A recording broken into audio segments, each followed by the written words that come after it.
The tunnel incident. In 2012, construction workers in Vietnam were digging a massive hydropower tunnel when the mountain above them decided to cave in. One moment they were hauling rock, the next, a deafening roar swallowed the site as hundreds of tons of earth collapsed in on itself. 6 men were crushed instantly. 12 others were buried alive in the dark, sealed behind walls of rubble thicker than a house. Imagine standing there, covered in dust, with only a helmet lamp flickering while you realize the ceiling is gone and the mountain is now your coffin.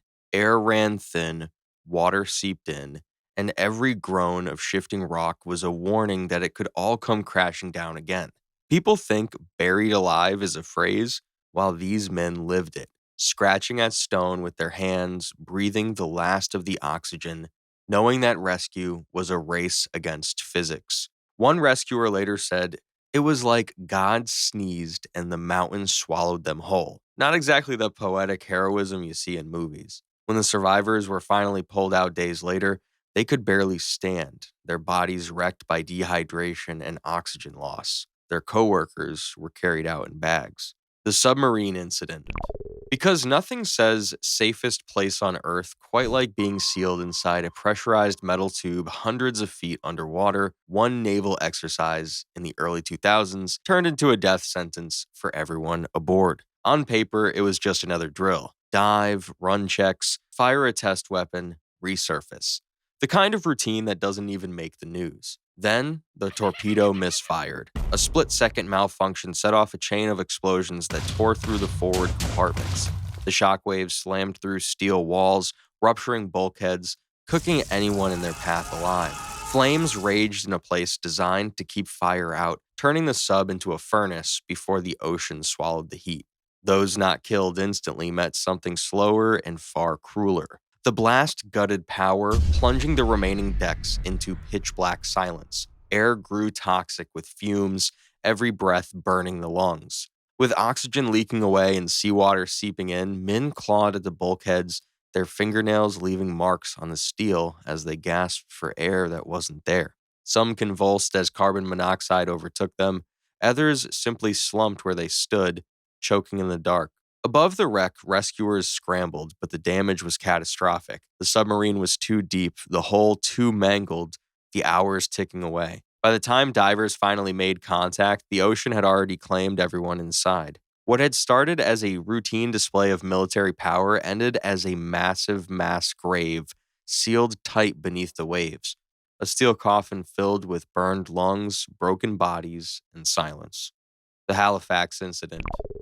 This next situation takes place in Halifax, Nova Scotia. Dock workers trudged to the harbor, ships crowded the waterfront, and nobody had the slightest idea they were about to walk straight into history's deadliest workplace disaster. Out in the harbor, two ships collided, one of them carrying a full load of explosives. Turns out mixing ships and explosives is the kind of workplace hazard no training manual covers. The burning vessel smoldered for nearly 20 minutes, sending thick smoke into the sky. People stopped working, gathering to watch, unaware they were staring at a floating bomb with the power to erase a city. Then, at 9:04 a.m., the inevitable happened. The ship detonated with a force so violent it ripped through Halifax like a giant fist. The blast equaled thousands of tons of TNT, flattening buildings, shredding entire blocks, and sending a shockwave strong enough to shatter windows over 50 miles away. Dock workers closest to the site were incinerated instantly, while thousands of others were torn apart by collapsing walls and flying debris. And if that wasn't enough, a wall of water surged inland,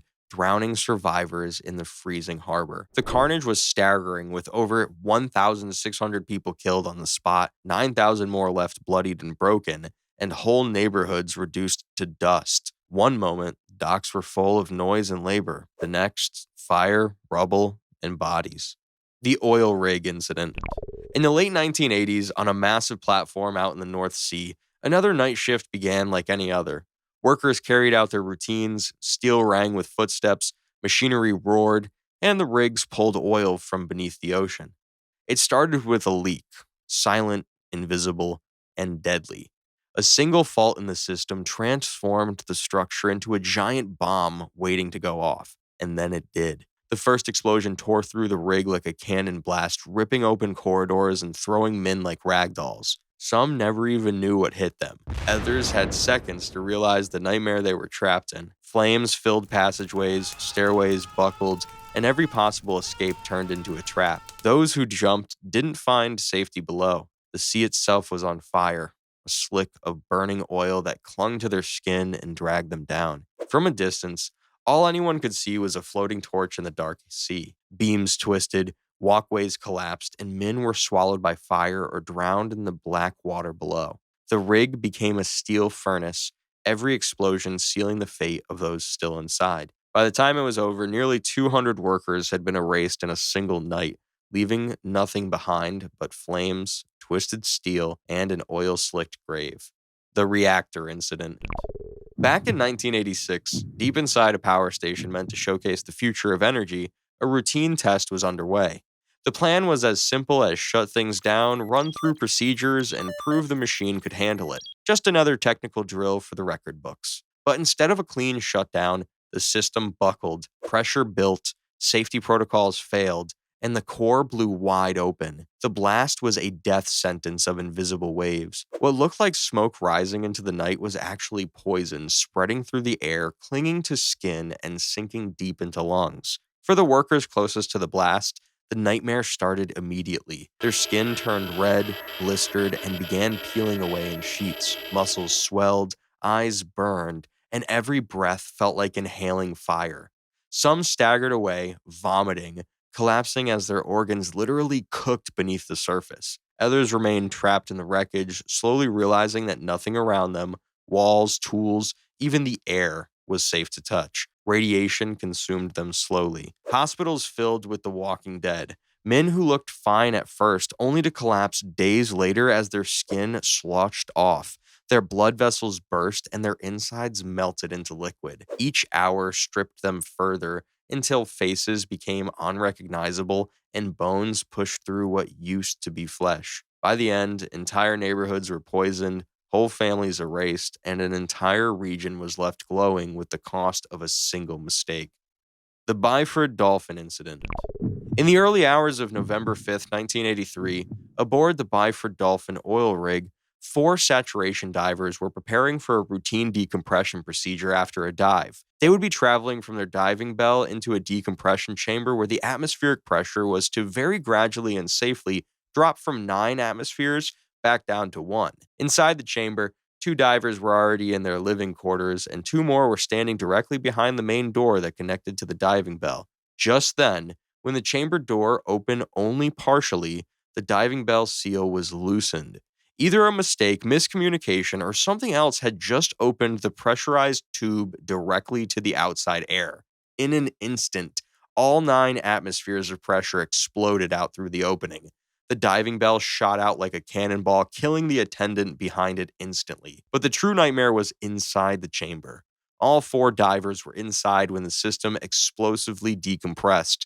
The pressure dropped so fast, the human body simply couldn't withstand it. The 3 divers furthest away from the door felt a pressure release so great, their blood literally boiled, and they were killed instantly. The diver next to the door wouldn't be so lucky. As the air rushed out from the pressurized tube through the small opening, he was sucked forward and into the opening, where the immense pressure burst open his stomach and emptied his internal organs in the blink of an eye. His innards sprayed across the steel deck like shrapnel, with fragments flying nearly 10 meters into the air. His body was literally torn apart, half inside, half spread around outside.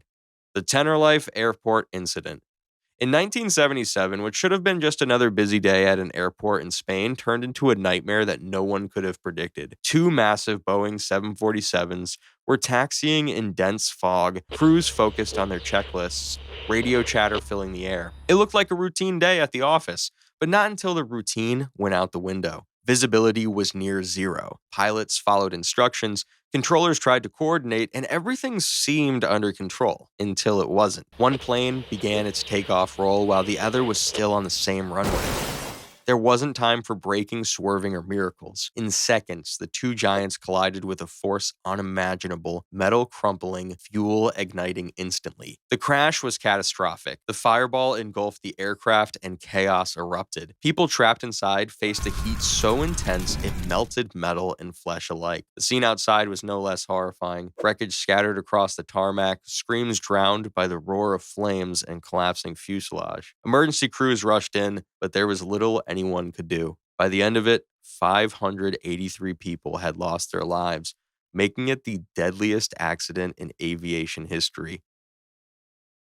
If you made it this far, you've just seen some of the most insane and grisliest ways work can literally kill you. That's all I've got for now. So maybe skip the oil rigs, stay away from pressurized chambers, and honestly, just work from home if you can, and try to enjoy the rest of your day.